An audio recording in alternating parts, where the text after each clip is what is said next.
Garuda Express, an international courier service.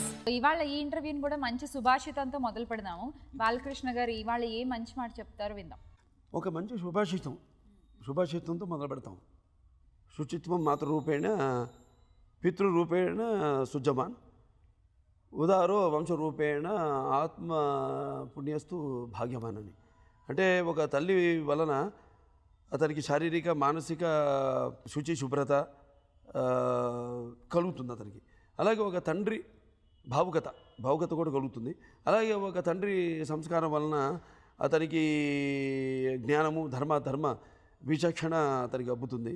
అలాగే తను పుట్టిన వంశం యొక్క లక్షణం వలన అతనికి పరిపాలనా దక్షత, సంస్కారము, అలాగే దర్పము మొదలగునవి అవన్నీ అతనికి అబ్బుతాయి. కానీ ఐశ్వర్య భోగ భాగ్యాది సంపత్తి అలాగే పేరు ప్రతిష్టలు మాత్రం అతను చేసుకునే పుణ్య ఫలము వలన అతనికి కలుగును. కాబట్టి ఎవరో ఏదో కొందరు అంటారే అది కూడా దూరంగా కనబడే లంకలన్నీ మావేనండి, కానీ ఇక్కడి నుంచి బండి వెళ్ళదండి గింజ రాదండి అంటారు. అలా కాకుండా ఒక రామారావు గారు, బసవరామ తారకమ్మ గారి అబ్బాయి గారి పుట్టిన అవన్నీ ఎంత నాకు ఒక ఆయన లక్షణాలు ఆవిడ లక్షణాలను నాకు అబ్బినా కూడా తర్వాత అన్నది నాకుగా నేను వాళ్ళ ఆశీర్వాదంతో కృషిపడి అలాగే కష్టపడి ఒక తెలుగువారికి ఏదైతే నాన్నగారు కొత్తదనం ఇప్పుడు ఇవ్వాలని ఆరాటపడేవారో అదే ఆరాటంతో ఎప్పుడు అలమటిస్తూ ఉంటాను. కాబట్టి ఇవాళ ఏదున్నా నేను ఇవాళ ఇది ఆ నాన్నగారు పెట్టిన భిక్షే. నేను చేసిన ఎన్నో ప్రయత్నాలు ఆదరించి నన్ను ఈ స్థాయికి తీసుకొచ్చిన ఫలితమే అని నేను అనుకుంటున్నాను.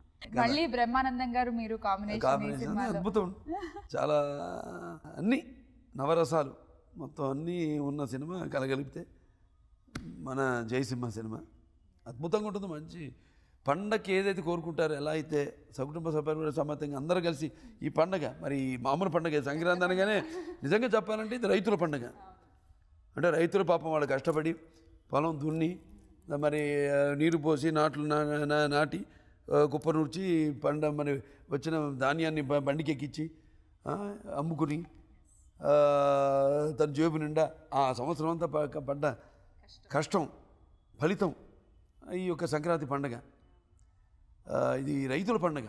అటువంటి పండగల ఇక్కడికంటే కూడా మనం ఈ పట్టణాల్లో కంటే కూడా మనం 2-3 సార్లు నేను ఊళ్ళకి వెళ్ళడం జరిగింది. ఒకసారి మా నిమ్మకూరు వెళ్ళాను, ఒకసారేమో నారవారిపల్లి మా చంద్రబాబు నాయుడు గారు ఊళ్ళు వెళ్ళాను. అలాగే అప్పుడప్పుడు నిమ్మకూరు వెళ్ళినప్పుడు ఆ పక్కన గంటసాల పానెం అటు ఇటు వెళ్ళడం జరుగుతుంది. నేను సరదాగా ఈ ఎడ్ల పోటీలు ఇవన్నీ పెడతారు, ఈ బరువులు లాగే పోటీలు అవి పెడుతుంటారు సరదాగా. అవి చూడడానికి మెయిన్గా ఏంటంటే కొత్త అల్లుళ్ళతో అదే కొత్త బట్టలతో అలాగే గొబ్బెమ్మల ముగ్గులతో అలాగే భోగి మంటల వెచ్చదనాలతో హరిదాసుల కీర్తనలతో ఇంటికి వచ్చే కొత్త అల్లుళ్ళు అలాగే మంచి రకరకాల వంటకాలు అలాగే ఈ గంగిరెద్దుల విన్యాసాలు నాట్యాలు ఇవన్నీ కలగలిపితే ఒక మంచి సంక్రాంతి పండుగ.